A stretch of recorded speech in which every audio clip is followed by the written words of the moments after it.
Hello, this is Tony Heller from RealClimateScience.com. Edward Snowden has been living in exile in Moscow since he leaked classified information 8 years ago. He reported that the U.S. government was spying on its citizens' phone calls and other electronic communications. Snowden's claims led Barack Obama to angrily reply that the United States was not spying on its citizens' phone calls. I found Barack Obama's claims to be particularly interesting because I was working for a defense contractor at the time writing software to record people's cell phone calls. I also found the Edward Snowden story interesting because I was living in Columbia, Maryland, where his girlfriend lived. By releasing this information, Edward Snowden did a great service for the citizens of the United States. He seems like a really good guy, but he's young and he still has a few things to learn. Edward Snowden tweeted this today. Check the temperature in Moscow today before you tell me climate change is a hoax. A couple more years of this and they'll be planting palm trees. Wow, palm trees in Moscow? That would be quite a sight. Let's examine his claims to see if they make any sense. This is today's temperature anomaly map from the University of Maine. The global temperature anomaly today is about 0.2 degrees Celsius. Moscow is having a heat wave, but a little bit further east in Russia they're having very cold weather. And in Washington, D.C. and much of the rest of the United States, temperatures are well below normal. But Edward Snowden believes that the hot weather in Moscow is indicative of climate change. 4 months ago, Reuters reported that frozen Moscow is having a snow apocalypse. I'm guessing that Snowden's palm seedlings wouldn't survive very well in this sort of weather.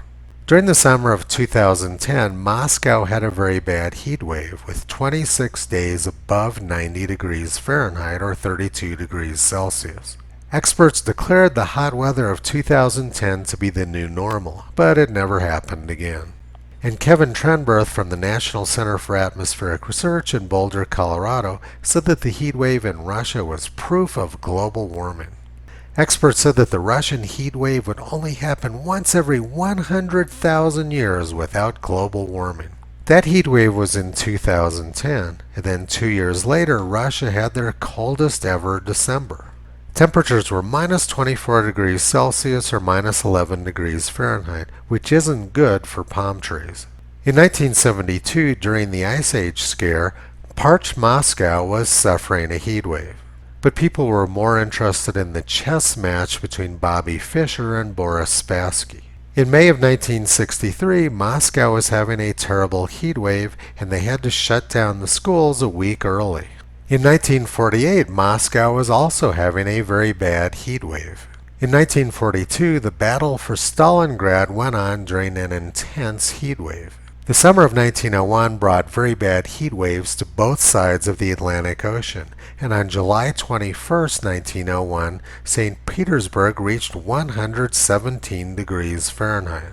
Edward Snowden wasn't born until 1983, so it's not surprising he doesn't remember the 117 degrees which occurred 120 years ago. And 200 years ago, intolerable heat in Paris killed 200,000 people, and it also brought a plague of mice. Also 200 years ago was the worst hurricane in New York City's history. Heat and extreme weather are nothing new, but Edward Snowden is a young guy and he apparently is susceptible to this sort of climate propaganda. Both Edward Snowden and Glenn Greenwald, the journalist who broke his story, seem to have succumbed to the global warming scam. It's unfortunate that they don't recognize that global warming propaganda is very similar and coming from the same people whom they've been fighting all along.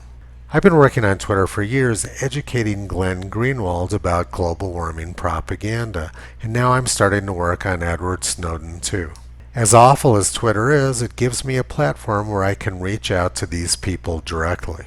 Toto was very disappointed to see this sort of nonsense from Edward Snowden. But Toto's job is to educate people, and Edward Snowden has already proven that he's brave and willing to think for himself. You can visit Toto, Kyrie, and Caesar on the web at realclimatescience.com.